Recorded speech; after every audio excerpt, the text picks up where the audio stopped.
I'm Portia Chen Silverberg.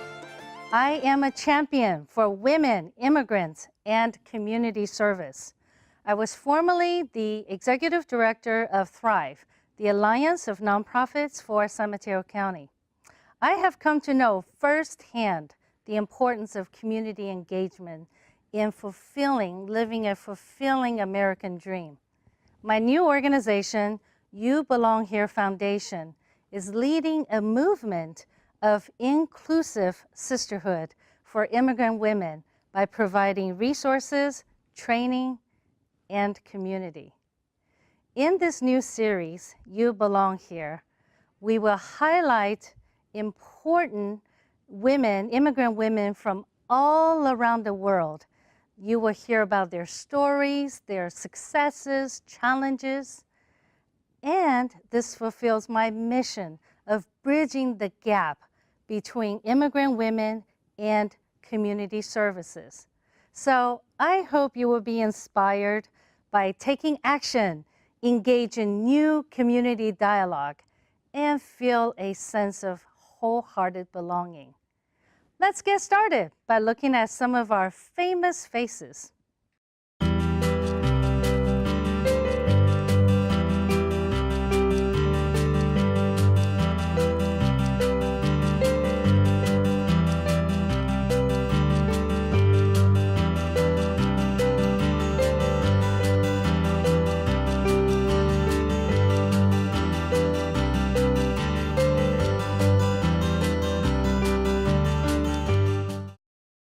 So what do you think? People are not what they seem, right? I know. So I have with me three very special women, and you will get a chance to hear their stories. Gina Dalma with Silicon Valley Community Foundation, Sema Tosin with Fund a Need, and Gabrielle Liu, clinical psychologist. And I would love to hear from each of you a little bit of your background. What brought you here to the States? What circumstances? How old were you? Where did you settle? What was it like? So we'll start with you, Gina. Before we start, Portia, congratulations on this effort. I think it's so needed and so proud of what you're doing, and looking forward to seeing where this takes our community. So I am Mexican, born and raised in Mexico, and I actually came to this country as an adult. I came here with my husband for graduate school, and after we finished graduate school, we went back to Mexico to continue with our jobs. And after a couple of years in Mexico, my husband and I said, we belong in Silicon Valley more than we belong in Mexico. And we got on a plane, we came back here, and we really made this valley our own. My sister was already here, which made it a lot easier for us. But it's interesting when your culture is it can change a little bit with your host community. So we'll talk about a little bit more afterwards, but I came here as an adult. Wow, great. Oh, interesting. Sema? My name is Sema. I came here from Turkey. I was 6 years old, born and raised there. I came here with my family. At the time, they needed some tailors as talent and skills, so my dad had signed up for the application process. He got accepted and came to New York, and so I came here when I was 6. We moved to California, which he loved the weather here, and he just heard it was beautiful. So so we've been living here since, and we love it. Yeah. Great, great. In the Bay Area? In the Bay Area, yes. Yeah. Okay. And Gabrielle? So I'm originally from Hong Kong, and I came here when I was 14 with my family. And at that time, the place that we land actually is the Bay Area. And that time, Bay Area was not Silicon Valley yet. I can still remember there was a lot of orchards around the area. Wow. And it actually took me many years to really grab a hold and understand what does it mean to be an immigrant. So I'm sure that we will actually share more about it. What do you mean by that? It took you a long time to... Because actually for me it was a surprise for me that to coming here, and it took me several years to understand what does it mean. because it was a last minute notice. And I was actually going around and tell my friends that, oh, I'm going to immigrate to the United States. And for them, they were shocked. And for me, it's like, what's going on? Why are you so sad? It took me years later and realized, that, oh, I will be like really separate from them and won't be able to go back home after many years later. That's such a good point. I know we've talked about this briefly. I'm from Taiwan originally. I came 2 months before I turned 14. So we have that in common. In fact, I think it's fascinating, right? We have someone from Taiwan, made in Taiwan, someone from Hong Kong, Turkey, and Mexico. It's quite a diverse geographic area, right?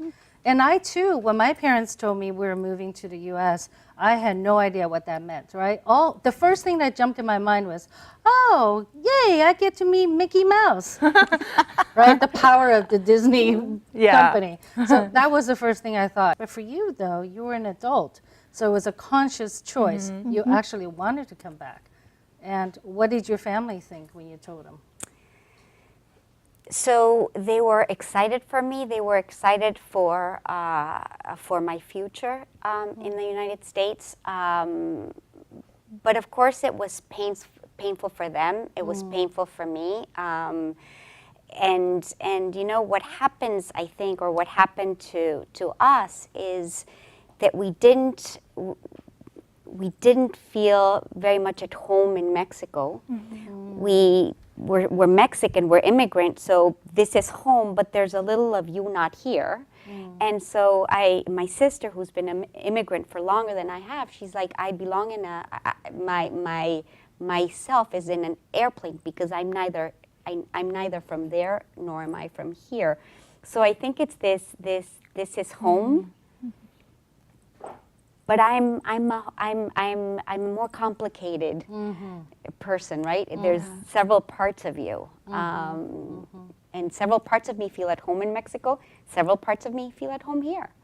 So, I think kind of to talk about someone coming at a very young age, like myself, it was exciting. It's like as soon as I heard, wow, we're going to America, I was like, oh my God, I'm so excited. And I mean, you're a little kid, I can kind of barely remember the experience of getting on an airplane. But at the same time, even as a kid, I do remember some of the political turmoil that was going on in Turkey, and coming to America was truly that opportunity for a new life, for a new beginning, and we were just excited to kind of be able to have that opportunity. So, yeah. Was there any one particular memory that stand out in your mind that happened when you first came over? You know, learning maybe a new food that you've never seen before, or? For me, this is kind of funny. It was actually the second day I'm in New York, and in Turkey they have like the Nutellas that they have. It's really good and sweet, and you put it on bread. Right. And so my uncle brings me this huge jar of peanut butter. So I'm thinking, you know, this is the really sweetest Nutella. So I just slather it on. I mean, so much, and as soon as I take a bite out of it, it's so bitter, like I start to cry, and I'm like, oh my God, what is this? Soon to realize it's real peanut butter, and it wasn't sweet. But then I never forget that, and to this day, I don't really like peanut butter that much, but it's kind of, it's Left my a bad funny taste. story, yeah. Okay. Yeah. And I remember guacamole. I love guacamole. The first time I saw it, my friend's mother served it to me. I think I was in middle school. And they were all excited to serve me this, you know, yummy snack after school. And I remember looking at it thinking, what is that? And I said it. I said, what is this green stuff? And I still can hear their laugh, right? They just thought it was the funniest thing I asked about guacamole. It's avocado. I've never seen an avocado before, right? Well, you have in Mexico. And did you? Right, in Hong Kong? No, exactly. I don't think I had either. Yeah, exactly. So now that we know it took a long time and through different trials and error, I'm sure, to really be comfortable to be a new American, I'm curious, as someone who has been here for a long time now, all three of us have, I mean, all four of us have, what comes to mind, or who comes to mind when I say the word immigrant? I ask you, Gabrielle. The first thing that comes to my mind is adaptations. Adaptations, okay. Tell us more about that. What do you mean? There's a lot of things that I really need to learn and adapt to the new culture because it's really different than the culture that I was originally in. And I still feel like that today. I'm still doing it every single day. Really? Wow. And how have you adapted to that? Well, actually, that's a good question. Let me think about it. I think we always work on it. It's really like a lot of work. And like you said, there will be like new things to learn every single day. Wow, this is avocado. And for me, the thing that was so surprising is when I first saw a sharpening machine at pen sharpener. Oh, At school, it's like, not the electronic one. Oh, well, you must be much younger than me. I was the old-fashioned. old-fashioned one. But it was when I first saw it, it's like, what is that thing? Because at that time, how we in Hong Kong, it's an international city. We all got this. I got this fancy. I can always use this fancy sharpener from Japan and from Germany. right. And I saw this gigantic old thing. It's like, what is that? Great. Wow. What about you, Gina? Anything stand out? Pickles. Oh, here we go. The first time, yes, the first Okay. time I went to a restaurant and I ate a sandwich and it had a pickle. I'm like, Yeah. who weird. would Who would who put a would pickle put in a a sandwich? pickle in a anyway? And it was I was very surprised. I was very surprised by the flavor, and then I heard the phrase, "I was in a pickle," and I'm like, explain that. Like, Right. phrases make no sense to me. Yes. And being in a Yes. conversation when people start saying these things, Yes. and you need to ask, I have no idea what you mean. Exactly. So I'm sorry that I extrapolated this taste of pickles that I will never forget the first time I tried it to life is, I'm in a pickle, but Exactly. but Yeah. it is about I think asking questions to me is I don't understand it. I very much value where I come from. You must have something similar, but please explain it. Please explain what you mean, because I didn't grow up like that. Yeah, that's true. There are those kind of moments. In American slang or culture, costumes, those are the nuances that's hard to pick up, right? In a pickle. Yeah, there's so many expressions like that. And I'm kind of curious, was there a moment when you felt like, okay, I'm in this new country, I have a new community. And I'm curious what that new community might have been for you. Sema? For me, as a child coming here, first of all, just the language barrier. I started school here, so it was very, we lived actually in Belmont, so going to a school and not having the language was very, very hard. I mean, you're already kind of thinking about the difficulties of starting school anyways and being away from your family and your mom. But now it's like, wow, that was really for me a hitting point of, wow, I'm in a different world here and I have to kind of adjust and pretty much reinvent yourself in some ways, Right. which I think we all do.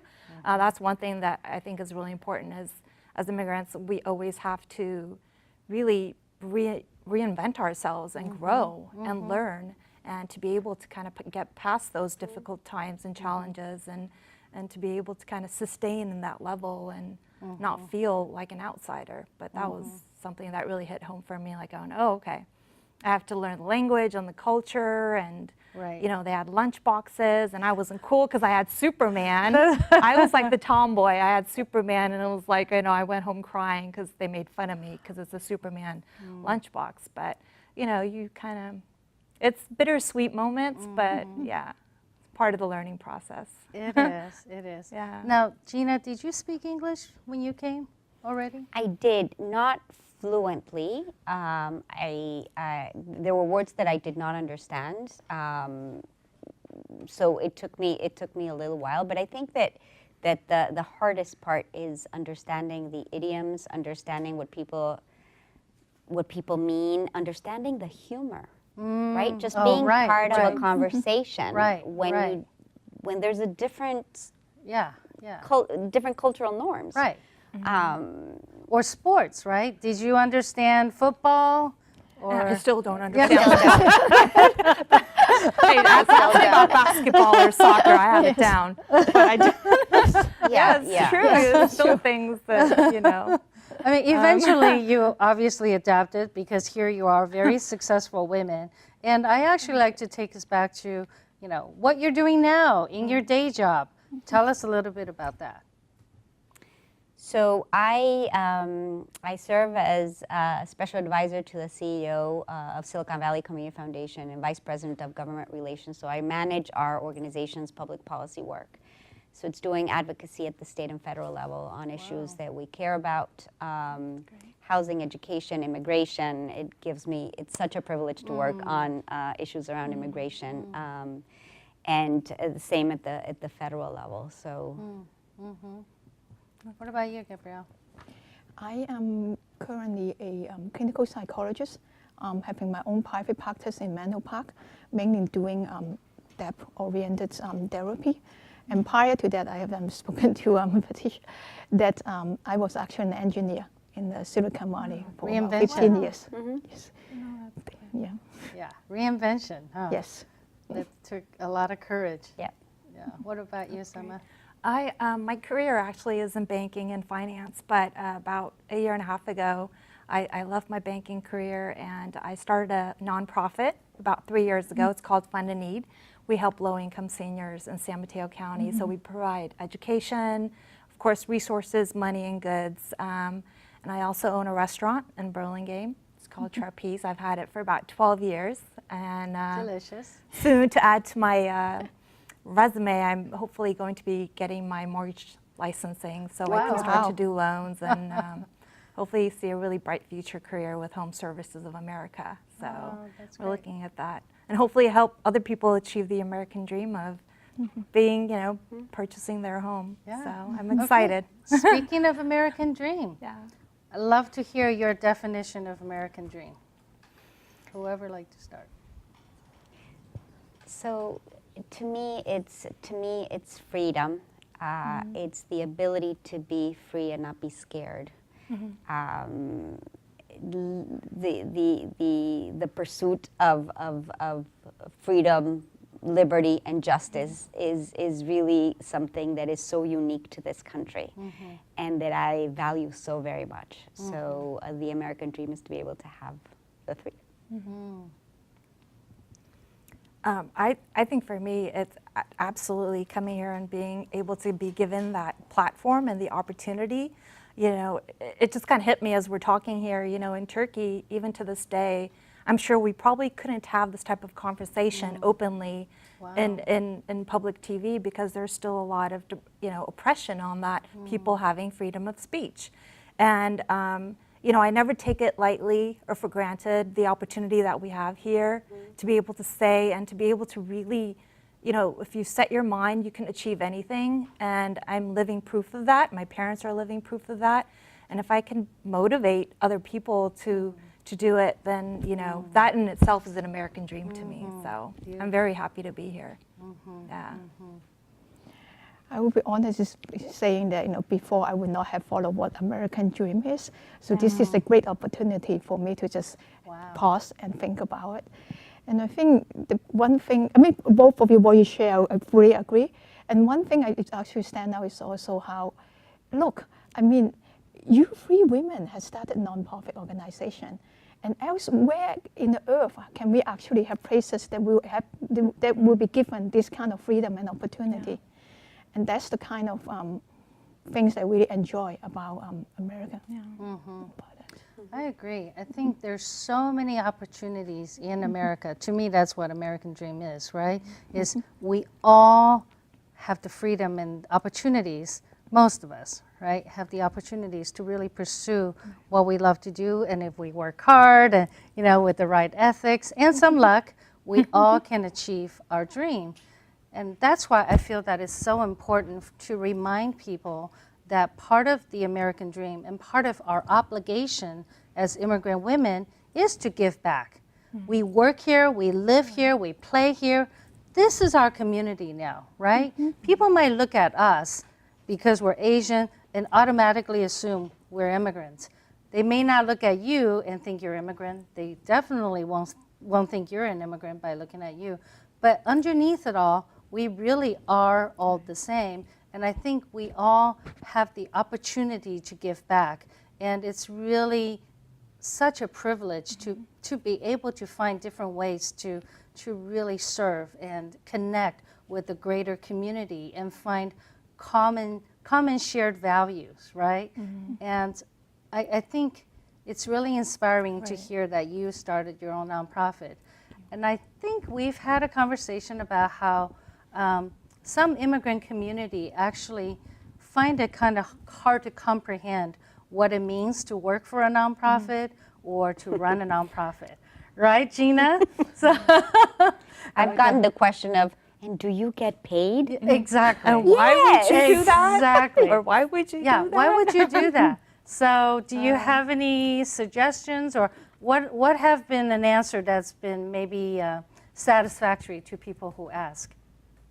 I just say, why not? If not me, then who? If I can give back a little bit, or if I can even inspire someone to do something or to think back about giving back, then that's one person that I touched somehow, or my foundation has touched somehow. And I think that's a beautiful thing. And to all the naysayers, if you will, or people that are like, what? Why would you do that? Or why? Well, why not? And I think if you start somewhere and do something that you feel, is right, and it's a learning process. I never ran a nonprofit. I volunteered, but it's definitely a learning process, and I'm loving every bit of it. Is it challenging? Yes, but I love challenge, and I think it's what makes you grow and becomes, make a better person out of yourself. So. Yeah, that's good. And Gina?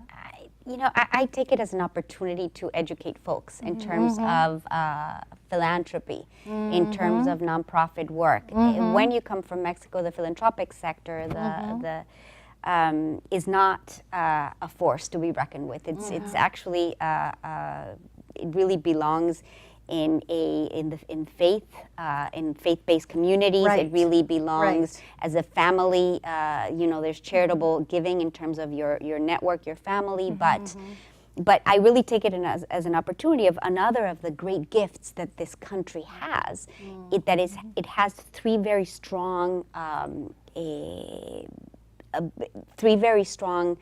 going to say, leverages to change the environment, right? You've got the public sector, you've got the private sector, and then you've got the philanthropic sector, right? So I take it as an opportunity to say, and by the way, the three are as important, and there are a lot of complementarities, but it's a gift for this country that it has that, and we need to keep strengthening it, because there's things that the private sector will never do, there's things that the public sector will never do, that really rely on the philanthropic sector to achieve. So, every time I get the question, I stand on the soapbox, and I take it as an opportunity. Yes, you and me both. I love that soapbox. So, given that we're wrapping up here, I want to hear if you have two things. If you have one suggestion, one easy tip you may offer to someone who has never done any giving, never done any volunteering or community service, what is one thing you can offer or suggest to them? And the second question I'd like to end our show on is, what is one thing you would like to share with the mainstream American who may not know anything about immigrants? So one thing about immigrants that you can share. Gina? So I'll start with the second one, because that's the easy one. Ask me. Ask me. Ask me about my country. Ask me about how I used to live there. Ask me about my environment. Ask me about history. Learn about Mexico. Do not assume. The recent, or mostly the recent rhetoric around my country and its people has really minimized who we are in the conversation. And I come from one of the most sophisticated cities in the world.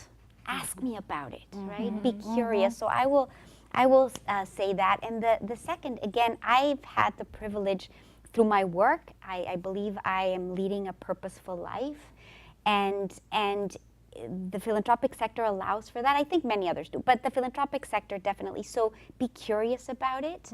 Educate yourself in terms of what a board does. Educate yourself in terms of what our community needs are, and then just lean in.